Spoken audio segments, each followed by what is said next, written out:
ओम नमः शिवाय। महर्षि वशिष्ठ का मेना और हिमवान को समझाकर पार्वती का विवाह भगवान शिव के साथ करने के लिए कहना। गृहस्थ पुरुष राज्य और संपत्ति से सुशोभित होने वाले वर को अपनी पुत्री देता है, क्योंकि किसी दीन दुखी को कन्या देने से पिता कन्या घाती होता है, उसे कन्या के वध का पाप लगता है। लेकिन कौन जानता है कि भगवान शंकर दुखी हैं? कुबेर जिनके किंकर हैं, जो अपनी भ्रू भंग की लीला मात्र से संसार की सृष्टि और संहार करने में समर्थ हैं, जिन्हें गुणातीत परमात्मा और प्रकृति से परे परमेश्वर कहा गया है, सृष्टि पालन और संहार करने वाली जिनकी त्रिविध मूर्ति ही ब्रह्मा विष्णु और हर नाम धारण करती है, उन्हें कौन निर्धन अथवा दुखी कह सकता है?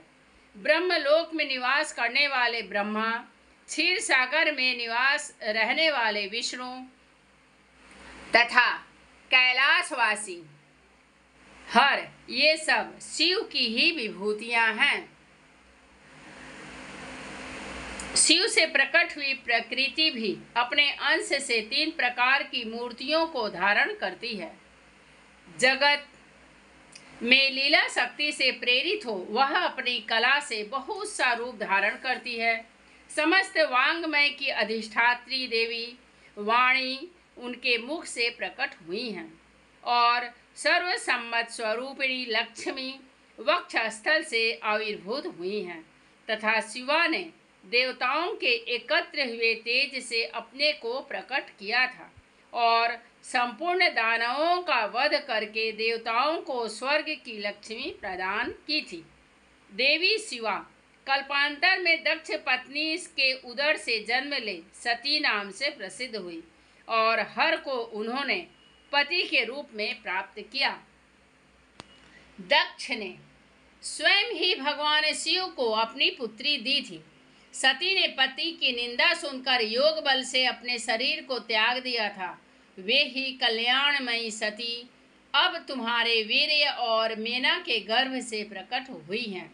शैलराज, ये शिवा जन्म जन्म में शिव की ही पत्नी होती हैं। प्रत्येक कल्प में बुद्धि रूपा दुर्गा ज्ञानियों की श्रेष्ठ माता होती हैं। ये सदा सिद्ध सिद्धिदायिनी और सिद्धि रूपिणी हैं। भगवान हर चिता भस्म के रूप में सती के अस्थि चूर्ण को ही स्वयं प्रेम पूर्वक अपने अंगों में धारण करते हैं। अतः गिरिराज, तुम स्वेच्छा से ही अपनी मंगलमयी कन्या को भगवान हर के हाथ में दे दो। तुम यदि नहीं दोगे तो वह स्वयं प्रियतम के स्थान में चली जाएगी।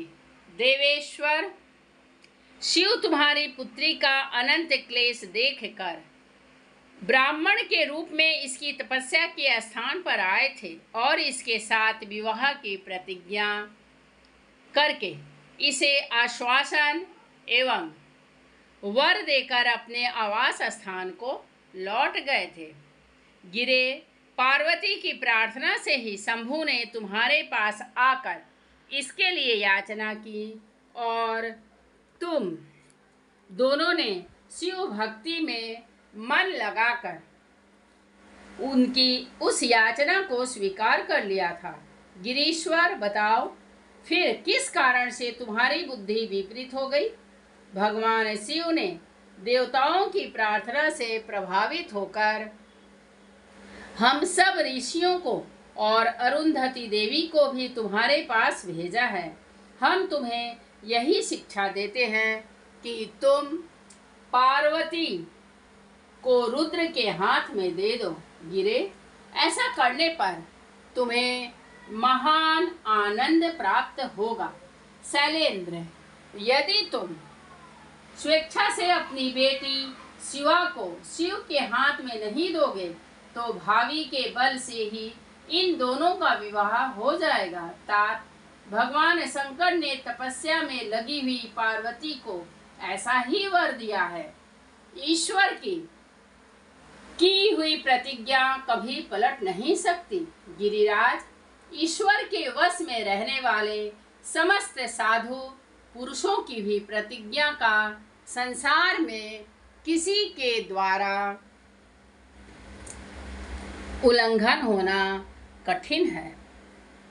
फिर साक्षात ईश्वर की प्रतिज्ञा के लिए तो कहना ही क्या है। तो इस प्रकार हम लोग देखते हैं रुद्र संहिता में कि सप्तर्षियों तथा अरुंधति का और महर्षि वशिष्ठ का मेना और हिमवान को समझाकर पार्वती का विवाह भगवान शिव के साथ करने के लिए किस तरह से कहा गया।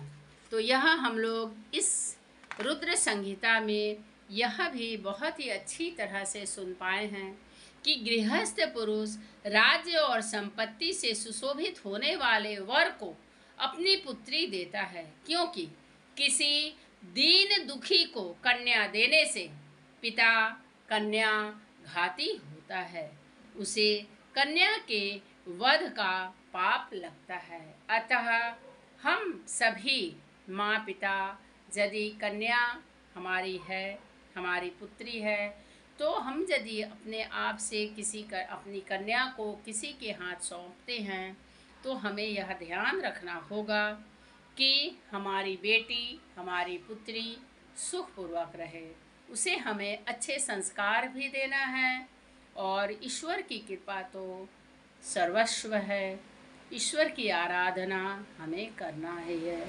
ओम नमः शिवाय। जय माँ मंगल चंडी, जय प्रभु छिन्नमस्तिका, नौ दुर्गा, नमो नमः सर्व देवी देवता परमेश्वरी परमेश्वर नमस्तुते।